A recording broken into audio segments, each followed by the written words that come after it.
Now gives the floor to His Excellency Jeyhun Bayramov, Minister for Foreign Affairs of Azerbaijan.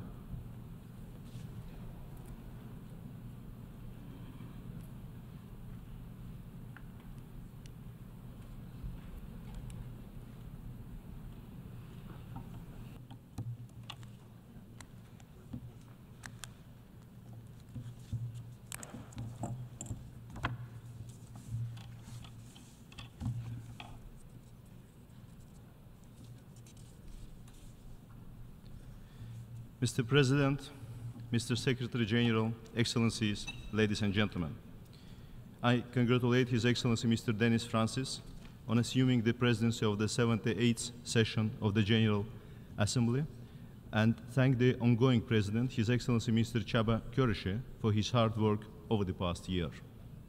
Ladies and gentlemen, the world continues to face a multitude of challenges that transcend boundaries. From exacerbating climate change trends to rooted poverty, rising tensions, and ravaging pandemics, these challenges plague us all, regardless of our background or location, and require bold and concerted actions. The current state of international politics is becoming increasingly fragmented, leading to division and erosion of multilateralism. The growing trend of intolerance and discrimination, in particular Islamophobia, and alarming surge in hate speech are disturbing. To curb this challenge, with centuries-long tradition of diversity and multiculturalism, Azerbaijan firmly believes in fostering dialogue, mutual understanding and respect among different cultures and religions. The government of Azerbaijan has consistently promoted intercultural and interfaith dialogue through significant global initiatives such as the Baku Process and Peace for Culture. Amidst the growing challenges, it is paramount that the United Nations continue to galvanize international solidarity and cooperation. The UN has a mandate to ensure that every nation has an equal voice and is treated on the same footing. The UN Charter principles and purposes are binding worldwide and must be applied consistently, not selectively. Azerbaijan advocates for a reinvigorated and reformed multilateral system with the UN as at its core, underpinned by strict adherence to and non-selective application of the norms and principles of international law. We look forward to the summit of the future as an opportunity to reinvigorate global action and reflect on collective commitment to the UN Charter and multilateralism.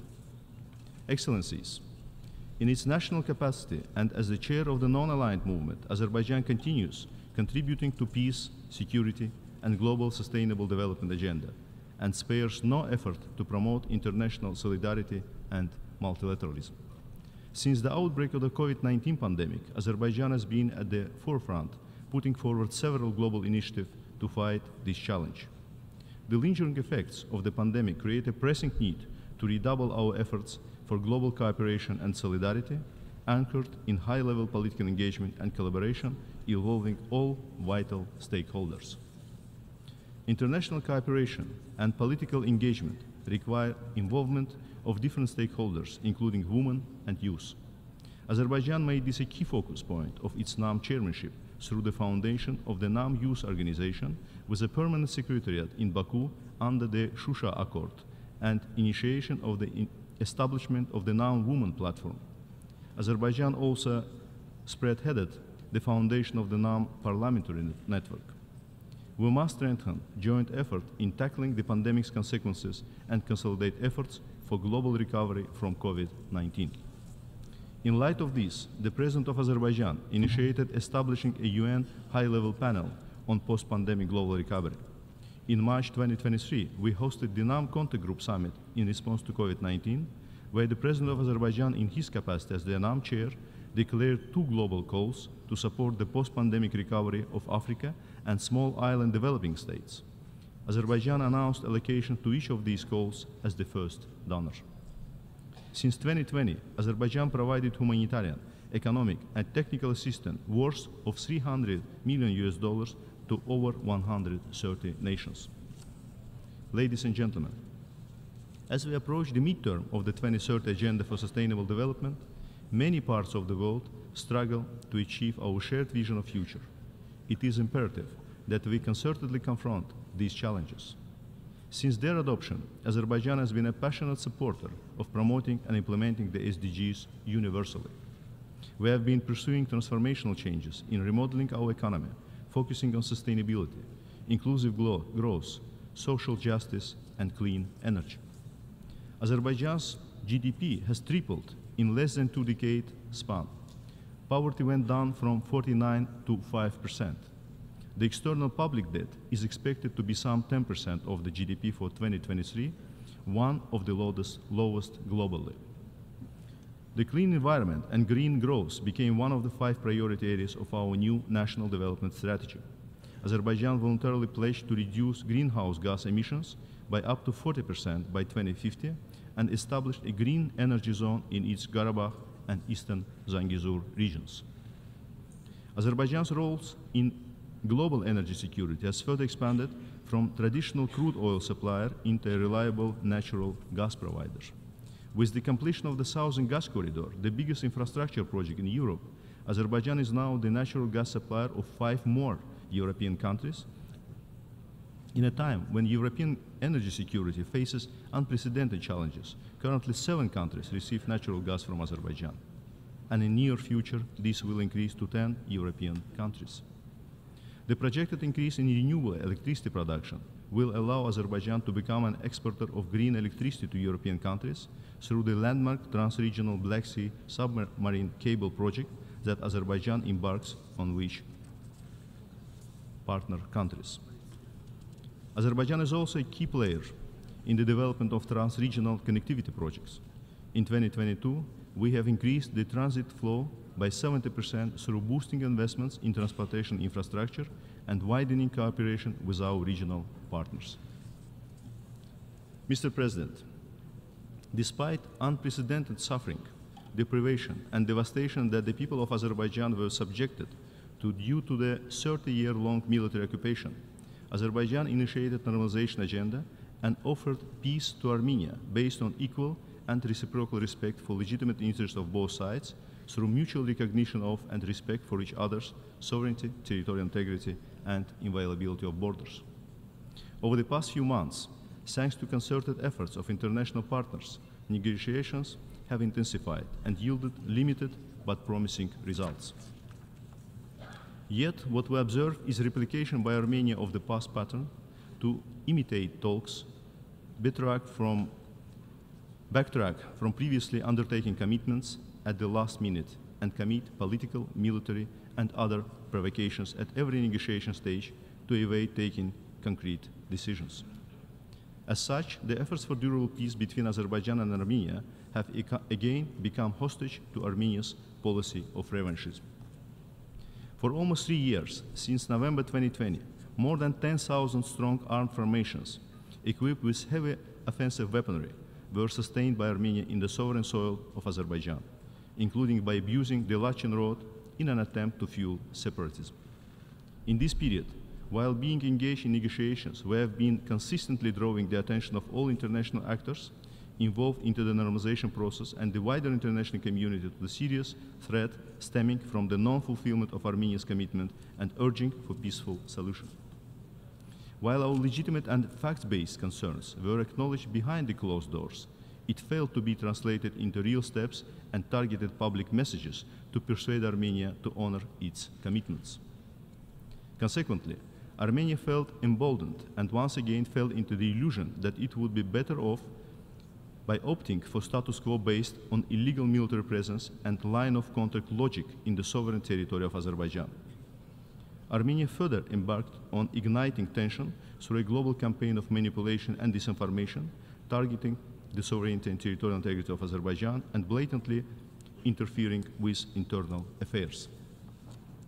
For months now, Armenia mobilized all available resources for a manipulation campaign based on fabricated allegations of blockade, humanitarian crisis, or ethnic cleansing. For this purpose, Armenia recklessly politicized and essentially abstracted the delivery of goods to the Karabakh region of Azerbaijan for its agenda of separatism and blocked consistent efforts of several international actors to find legitimate and practical solutions through dialogue. On September 18, simultaneous delivery of humanitarian goods through Agdam and Lachin, which was offered by Azerbaijan months ago and positively received by all involved international actors, was finally conducted by the ICRC, as Armenia had to withdraw its weeks-long obstructions. Azerbaijan, like wider international community, welcomed this development, hoping that it would finally lead to the escalation on the ground and pave the way for restoring the focusing on pressing issues pertinent to interstate normalization. Yet Armenia failed to meet these expectations for yet another time and resorted to military provocation in an attempt to continue its blame game against Azerbaijan. Thus, one day later, mine planting by Armenian sabotage group led to tragic deaths of 6 Azerbaijani citizens, 2 civilians and 4 police officers in 2 separate mine explosions. Other 6 police officers were seriously injured. In response, Azerbaijan launched local counter-terror measures to neutralize illegal armed formations, to preserve its sovereignty and territorial integrity, and to protect the safety and security of its residents. These measures were limited and proportionate, exclusively aimed at neutralizing legitimate military targets by using high-precision ammunition in full compliance with norms of humanitarian law. All measures were taken to avoid collateral damage. In less than 24 hours, the horrific scale of illegal militarization of territories of Azerbaijan became clear, with neutralization of more than 90 military outposts, 20 combat vehicles, 40 artillery pieces, 30 mortars, 6 electromagnetic warfare systems, and 2 anti-aircraft missile systems. More evidence is being collected now as disarmament continues on the ground. No sovereign state would tolerate illegal military presence on its soil, nor did Azerbaijan. The counter-terror measures taken by Azerbaijan achieved the set goals. Armenia and its subordinate illegal regime were forced to agree to disarm, disband all illegal structures, and withdraw from Azerbaijan. The reason why it did not happen peacefully lies in brazen disregard by Armenia and lack of adequate action by involved third-party facilitators. Excellencies, as counter-terror measures halted, Azerbaijan has now embarked on practical implementation of disarmament, demobilization, and reintegration efforts on the ground. The long overdue meeting of the Special Representative of the Government of Azerbaijan with representative of Armenian residents finally took place on September 21 in the city of Yevlakh. The dialogue will continue as a format to directly discuss the plans of the government for reintegration, as well as to address the issues related to restoration and operation of infrastructures and the delivery of humanitarian goods for public services. The central government institutions have expeditiously started to implement necessary humanitarian support measures. All efforts have now been mobilized to address the immediate needs of the local civilians. On this point, I wish to reiterate that Azerbaijan is determined to reintegrate ethnic Armenian residents of the Karabakh region of Azerbaijan as equal citizens. The constitution, the national legislation of Azerbaijan, and the international commitments we have undertaken provide the solid ground to this end. Excellencies, despite all serious challenges stemming from Armenia's destructive position, Azerbaijan once again reaffirms its readiness for a genuine dialogue and negotiations with Armenia on the basis of equal and reciprocal respect for each other's legitimate interests.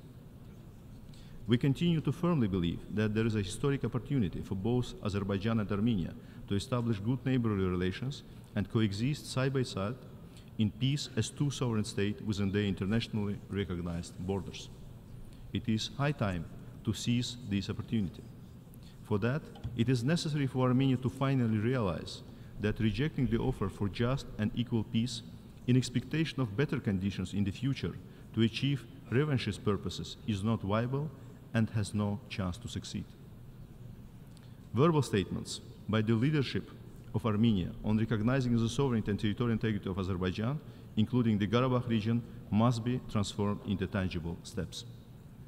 Meaningful engagement by international actors that are able and willing to support Azerbaijan and Armenia in this hour in a fair, impartial, and unbiased manner is critical. It is equally important for all those who are unable to be an honest broker to refrain from projecting their short-sighted agendas into this process. All efforts need to be mobilized to build upon the already achieved progress and finalize the normalization process without further delay. Azerbaijan is determined and steadfast to promote the normalization agenda. Mr. President, along with the interstate process of normalization with Armenia, Azerbaijan launched a large-scale rehabilitation and reconstruction efforts to eliminate the harsh consequences of the 30-year-long military occupation of our territories. These activities aim at ensuring the right of hundreds of thousands of Azerbaijanis to eventually exercise their violated right to safe and dignified return. Thanks to the tireless efforts taken by the government, life now returns to the territories that have experienced unprecedented vandalism in 30 years of Armenia's military occupation. The first groups of displaced families have already returned to their places of origin. Regretfully, the massive contamination of territories of Azerbaijan with landmines and other explosive devices remains a significant obstacle to smooth progress of rehabilitation and reconstruction. This contamination is posing a threat to those returning home after being displaced for 3 decades. The refusal of Armenia to share all maps of mined areas and the continued planting of landmines, installation of booby traps and other explosives, even after the declaration of cessation of all military activities, further aggravates the situation and increases the human toll. Since November 2020, 315 individuals have fallen victim to landmines planted by Armenia. Some mines were transferred to the territory of Azerbaijan and planted therein after the signing of the trilateral statement. Given the ongoing landmine problem in Azerbaijan and the challenges national agencies face in addressing it, there is an urgent need for increased international support to strengthen Azerbaijan's humanitarian mine action capacity. Such support would not only aid in the mining effort but also contribute to the global campaign against landmines and demonstrate a commitment to peace and cooperation in the region. Dear colleagues, ensuring justice concerning serious war crimes and crimes against humanity is vital in healing the wounds of the past conflict. While accountability and redress ensure the rights and interests of the victims, they are also critical prerequisites on the path to genuine post-conflict normalization and reconciliation. Over more than 30 years of aggression and occupation, Armenia subjected Azerbaijani cultural heritage to desecration and destruction. This included numerous monuments of world and national importance: mosques, temples, mausoleums, museums, art galleries, archaeological sites, and libraries. The fate of almost 4,000 citizens of Azerbaijan, including 719 civilians who went missing during the conflict, remains unknown. Although several mass graves were discovered in the liberated territories, shedding light on the willful killing of Azerbaijani civilians and other persons protected under international humanitarian law, Armenia refuses to clarify the whereabouts of missing persons. Resolving this issue is essential not only in terms of accountability and the rights of the victims and their families, but also for post-conflict reconciliation and normalization. From 1987 to 1991, Armenia forcefully expelled some 300,000 Azerbaijanis from their ancestral homeland in blatant violation of international law. All Azerbaijani settlements and toponyms in Armenia were renamed, and our historical and cultural heritage deliberately was vandalized and destroyed. Despite repeated calls by the Western Azerbaijani community to launch a dialogue and ensure a safe and dignified return to the homeland, the government of Armenia denies them exercising the fundamental right of return enshrined in the Universal Declaration of Human Rights, the International Covenant on Civil and Political Rights, the Convention relating to the status of refugees, and other important international acts. While remaining committed to its international obligations and open to constructive dialogue, Azerbaijan will not tolerate violations of international law and will continue taking appropriate steps at international level. In particular, Azerbaijan's initiation of judicial proceedings to hold Armenia accountable for grave violations of international human rights law and to bring to justice those responsible for crimes is a significant step towards achieving accountability. Azerbaijan is fully committed to the objective of a peaceful, secure, stable, and prosperous South Caucasus. We will continue the efforts towards advancing post-conflict peace building, reintegration, and peaceful coexistence, while as a responsible actor sparing no effort in all relevant domains, be it post-COVID recovery, global development agenda, or energy security. The challenges we face today require a new commitment to international cooperation and solidarity. It is only through joint efforts that we can overcome present and future complex challenges to build a brighter future for ourselves and coming generations. I thank you, Mr. President.